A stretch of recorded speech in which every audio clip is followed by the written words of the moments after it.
friends. This is Aubrey from Crybabies on Homestead, and I have been sick out with the flu, so I haven't been able to post for a while. But today I'd like to post again and share with you a package from Strictly Medicinal that I recently purchased, and go ahead and do a package opening for that.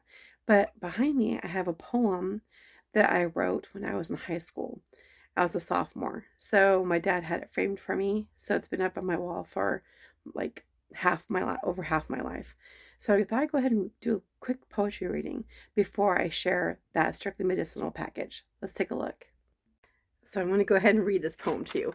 I actually wrote this when I was a teenager. I think I was 15, and it was published, so I'm not afraid of someone trying to steal my licenses to this work, because it has been published for like 25 years. So it's called Imperfect Garden. As I rid my life of weeds and thorns, I miss the dandelions that will be no more. I miss the tiny ballerina seeds as they blow away, spreading dandelions far and wide. I miss the confidence I felt inside, knowing my imperfect garden accepted me just as I am. With all my imperfections, I am an imperfect man. My life is now a row of perfect plants in this foreign place I've made. I don't know where I stand. All the roses that caught my eye have been tossed away for the thorns that tear and slice, and I'm missing the beauty of them all for a gardener's advice. I try to feel the way I did, but in this perfect place I can't. Who is to tell me my life's a weed and not a plant? I cannot move from where I am, for the soil at my roots has begun to harden, and in this green thumb's heaven, I miss my imperfect garden. So I wrote that when I was just a naive little teenage girl. I think I was 15 at the time, and I was so excited when that poem was published in an anthology. My dad was very proud and had a beautiful frame made for me with an artist's depiction of my poem with the beautiful sketches and stuff that she put on there for me. So I know it's not perfect. I mean, even like I said, man, I'm a man, but what I meant by that was like a human, that I'm a human. And so I know nowadays I think I'd be like cancel culture, that woman saying that I'm a man. No, this is all about my day weeding my dad's garden. I think he paid me $5 an hour to weed his backyard. And while I was weeding, I was like, why am I weeding out all these beautiful things? And I started to make parallels to my life, and how at that time in my life, you're trying to fit in as a kid and all that kind of stuff, and trying to be super perfect, but then not recognizing yourself, where you have made, you're supposedly made yourself comfortable, but you don't really recognize yourself. So that's what that poem was about, and how I was inspired weeding my dad's backyard. But let's go ahead and check out that Strictly Medicinal order that I put in. I don't remember what I ordered exactly. Got kind of an idea for a few of the things, but let's go ahead and check it out. And a lot of the things I like to grow in my garden are actually I thought that poem was a good fit for my Strictly Medicinal order, because a lot of what they sell technically are weeds. It depends, right? Because a weed is whatever you don't want growing in your garden. So a lot of people try not to grow things like dandelions and chicory and good King Henry and purslane and plantain. And these are some of the things I like to grow the most. So I guess I've been true to myself. When I was like 15 years old, I think I basically stayed the same person.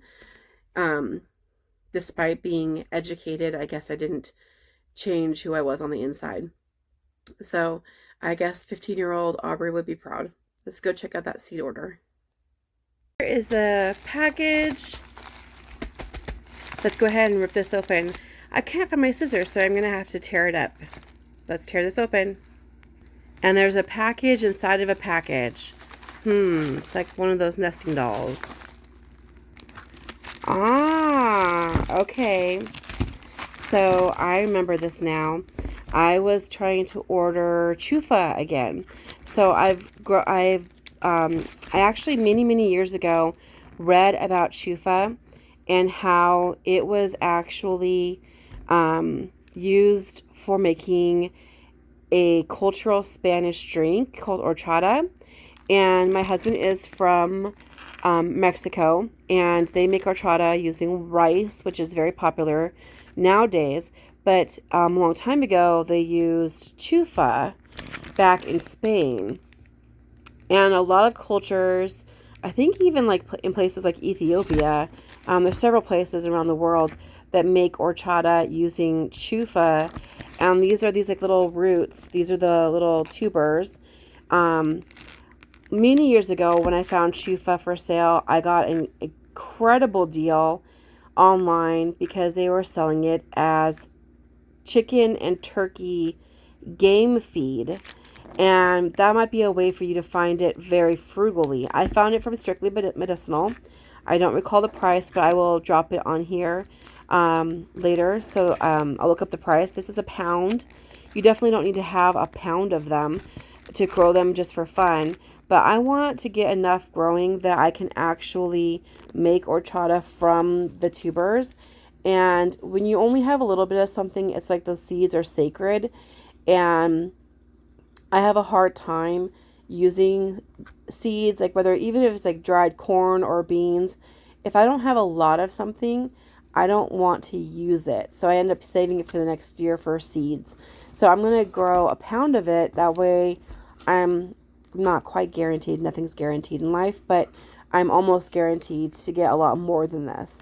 So now one thing you should know about chufa, it has other names, but it can be invasive. And it basically looks like grass, but the blades are kind of sharp. So you wouldn't want to have it like all over your backyard walking barefoot, and that would be very painful. And then also it can be invasive, especially in warmer climates. So I'm going to be growing these in containers, which I think I will do. I've got some sheep troughs. Now, sheep troughs as raised beds are not the cheapest way to go. But for something like this where I really don't want it to be super deep, and I don't want it, I want a substantial amount of space, and I don't want these to invade my yard. But I do want, I don't usually mind things that invade my yard. But if it's got like a spiny texture to the blades, I don't want to have that issue. I want to be able to walk around barefoot, you know. But anyway, so these are earth almond or chufa. It's also called nut sedge, by the way. It doesn't say that on here, but it's called nut sedge. And if you look up nut sedge invasive, you'll see what I'm talking about. This one says it's a non-weedy type. It does not make seed and does not make runners. It does make subterranean tubers, the tasty earth almonds that are eaten fresh or dried. Plant prefers sandy, ever moist soils and grows well at edge of water features, in wetlands and swamps. Soak tubers overnight and plant in warm conditions with germination in 1 to 4 weeks. Space the plants 6 inches apart. So, and Strictly Medicinal is in Oregon. I'm in Washington State. So this is pretty local. So I'm going to definitely grow these. And again, it's because I really want to make the really culturally authentic version of horchata. So this is going to be a lot of fun. Let's go ahead and open up these seeds and see what I got in here. Well, I can see right here I have some artichokes, but what else? One second. So right here we have the globe artichoke, and as you know from my channel, I like to grow Cardoon, which is artichoke's cousin. Cardoon is beautiful. It's so tall, and it has lots of flower heads. The flowers look like they're something from like some kind of sci-fi movie. Just beautiful. Bumblebees love the flowers. If you let artichoke flowers go instead of harvesting them, they look the same.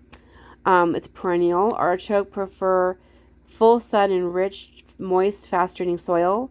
Start in greenhouse or under lights, or direct seed in spring garden. I think to get these to grow in Washington State, it does really help to give them a head start. So I will start them, I don't know, maybe 8 weeks before our first frost. I think that would be a good bet. And now they are perennial, but they are a short-lived perennial. They don't live a long time. A lot of time people think perennial means like it lives forever. But artichokes are a short-lived perennial. So it should probably live about 5 years in my zone. I've had a lot of artichokes go, though, after just two or 3 years. They don't tend to live a long time here. Tepary beans, vining annual, maturing in 60 to 120 days, so 2 to 4 months. Drought tolerant, ancient food plant native to Mexico and the southwestern United States, cultivated for thousands of years. Collect the dry beans and slow cook, generally planted during the summer monsoons. Requires moist soils for germination, but matures readily in drought conditions, and in fact will suffer if given too much water. That's my problem. I often overwater, so that's my problem to be careful of. Suitable for dryland cultivation in arid environments. Traditionally, 5 seeds are planted in a hill and allowed to sprinkle on the ground. Hills may be placed 5 to 10 feet apart. So, Tepary beans. Tepary beans. I have a cold, so you have to excuse my nasally pronunciation. I've got some more Tepary beans. And Achocha. So, Achocha is an annual cultigen from the Andean region, vining to 15 feet. That's cool. Leaves are palmate, flowers male and female, and yellow. The plant prefers a cool, moist, and fertile root system and responds well to applications of coir, compost, and also frequent watering. Trellis. Many state that the plant does best in cool and shady circumstances, but success can be found in full sun. Sow seed indoors around the last frost date and work the plants up into pots. Transplant outdoors once the weather has truly settled. Okay, so that's good to know that we are not direct seeding. This is going to be transplanted after the first frost. A lot of times you have to, one thing you need to consider too is how many days it takes to germinate, plus how many days before transplanting, and then how many days from there for harvest. So it doesn't tell me all of that information, but life's about learning experiences, right? Got some more Achocha. And blah, blah, blah. We've got some Styrian pumpkin. Annual 90 days to maturity. Sow directly in garden in spring. That's one of my problems with pumpkins is that sometimes I've tried to grow them and then transplant them. But pumpkins actually are great for direct sowing, actually. Actually. Plant prefers sun and rich soil. Amend with aged manure and compost. They are heavy eaters. Sow seeds an inch deep, tamp well, and water once or twice until germination. There's a typo right there. Which takes about a week. Space hills 6 feet apart and thin to best 3 seedlings per hill. I cannot do that. I cannot thin plants to save my life. So I will not be doing it that way. I will show you a way that I like to plant things. When it says direct sow, I have a trick where I can plant things without direct sowing. I can plant them in a makeshift grow pot, and then I transplant the whole thing. So I'm going to do it that way instead because I cannot thin. It just makes me feel sad. So no, I'm not going to do it that way. Harvest pumpkins right after the first frost and extract seeds without delay. So if you want to grow pumpkins from seed the next year, you only want to have one species of the same species. So I can have cucurbita, several different kinds, but not pepo. So if I want to grow the same kind of pumpkin again, then I'm going to make sure that this is the only pepo type that I'm growing. I could have Maxima or something else, but I cannot have more than one of the same species, otherwise they will cross. So I'm not sure if this is going to be the one I do this year or not because I have lots and lots of pumpkin seeds. So we'll check that out another time and make a decision later. And then I've got 2 more packages here. I've got Russian Mammoth Sunflower. And they can grow 12 feet tall. Of course, they like full sun, hence the name sunflower. And it says directly, there's no purpose starting sunflowers indoors. They grow perfectly directly, which you're just making yourself extra work by growing them indoors first. I really want to focus on like tomatoes, peppers, tomatillos, ground cherries, things that lead a little bit, I guess ground cherries don't really need that long, but tomatoes and peppers for sure, and eggplants, start those early indoors, but then the ones that you can direct sow, go ahead and just direct sow. It'll save you a lot of time. And here's Cardoon. This is the artichoke's cousin. I don't know why I bought more seeds. I do have plenty already, but I love them so much. I do want them all around the property. The bumblebees just absolutely love them. I actually found some bumblebees which I thought were dead or dying, and they were just taking a lovely little nap in the beautiful Cardoon flowers. So this is a great plant to grow. It does have spiny leaves, so wear gloves when you're trying to do chop and drop. I did get poked a few times, but it's even worth it. The chop and drop from the leaves works really well for composting, and then the flowers are just absolutely gorgeous, and the bees and other pollinators love Cardoon. So I got a great haul here. I got the Cardoons, got sunflowers, I've got pumpkins, Achochas, Tepary Beans, and I've got artichokes, and then of course a pound of Chufa for making horchata. So this is going to be a lot of fun for me in the spring. I'm really looking forward to growing these in the spring and summertime, and also for making homemade horchata, which of course I'll have to do a video of that. Subscribe so you get to see all of those growing, harvesting, and what it yields later on, especially trying to make the horchata using Chufa, which was the traditional. I went to go prep for another video, and I found I have another package from Strictly Medicinal. So let's go ahead and rip this open and see what we have in here. Oh wow, I forgot. I ordered ginkgo biloba seeds. Oh, this is amazing. Okay, so ginkgo are nicknamed living fossils because they haven't changed much in millions of years. And it's so interesting. They had ancient organisms that would eat the seeds, but they basically outlived the organisms that they had mutualistic relationships with. There is even a petrified ginkgo forest in Washington State that I want to go to someday, and I will have to do a video of that when we do. So yes, there is a petrified ginkgo forest in Washington. So I'm going to look at that sometime in the future. But these are seeds for ginkgo. And when handling ginkgo fruit, you have to be very careful. I haven't handled it before, but I've done a lot of research that shows that you can like get burns on your fingers, but that ginkgo fruit is edible when processed correctly. So perennial deciduous dioecious tree native to eastern China, hardy to -40 degrees Fahrenheit. The tree prefers full sun to parched shade and regular garden soil. Ginkgo trees can be quite resilient but are not fond of pruning and do not like to have their roots disturbed. The seed in this packet will produce about 50% male and 50% female trees.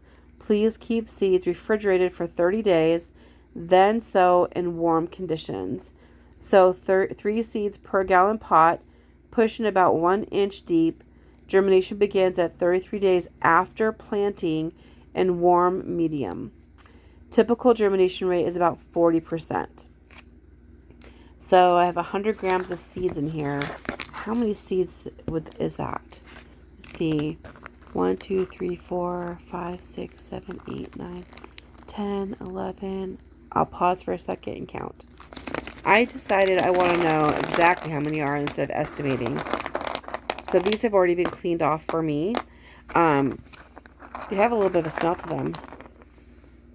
It smells kind of stinky. But I want to count them and see how many there are. They estimate 40% should germinate. Ooh, it smells like puke. Ugh, it's stinky, stinky, stinky. But I want to know how many there are. It really does smell really like vomit. Whew, yucky. Let's count them. So I've got... Okay. But there's one inside the bag still. They are very, very stinky. That's something to consider, I guess. But I do want to grow them. I think the leaves are beautiful. So I've got 2, 4, 6, 8, 10, 12, 14, 16, 18, 20, 22, 24, 26, 28, 30, 32, 34, 36, 38, 40, 42, 44, 46, 48, 50, 52, 54, 56, 58, 60, 62, 64, 66, 68, 70, 72, 74. Okay, we've got 74 of these seeds. It's super stinky. Maybe 75. So I've got about 75 of the seeds.